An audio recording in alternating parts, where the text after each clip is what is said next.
நீங்க பாருங்க சார், புருஷன் பொண்டாட்டிக்குள்ள ஏதோ தகராறு போல இருக்கு. அதை நினைச்சு காட்டுக்குள்ள போனவர் நெஞ்சு வலி வந்து இறந்துட்டாரு.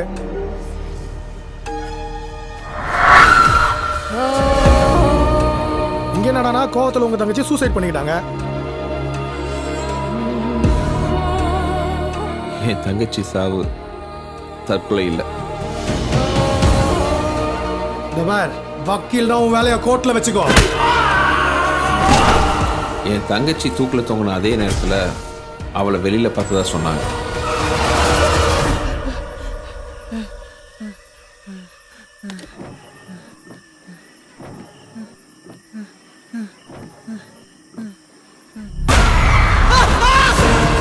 என்னமோ தப்பா இருக்கு.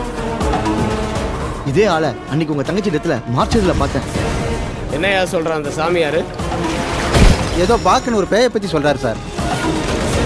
இது நைட்டு நம்ம சக்தி ரூம்ல ஒரு உருவத்தை பார்த்தோம். ஏதாவது செஞ்சு உங்க சக்தியால அந்த பாக்க கட்டுப்படுத்த வேண்டியது. ஏற்கனவே 2 உயிர் எடுத்ததுனால இப்போ பலமாயிடுச்சு. இனி மனித சக்தியால அது கட்டுப்படுத்தவே முடியாது. தெய்வ சக்தியால மட்டும்தான் காப்பாற்ற முடியும்.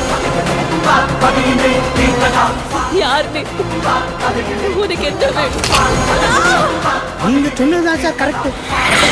அந்த சாமியார் தான் ஏதோ பண்ணிருக்காங்க. ஆனா இன்னைக்கு ராத்திரி என்னவோ நடக்க போகுதுன்னு மட்டும் தோணுது. திருவலா அன்னைக்கு 3 பேர் ஆத்மாவை அபகரிச்சிட்டா அப்புறமா துஷ்ட சக்தி மாபெரும் சக்தியா மாறிடும்.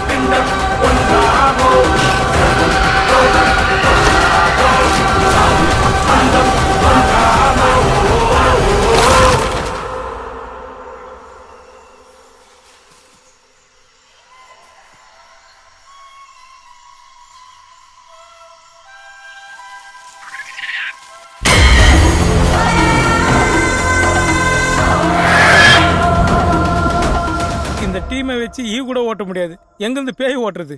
ஆமா, இந்த பேய் பேர் என்ன சொன்னீங்க?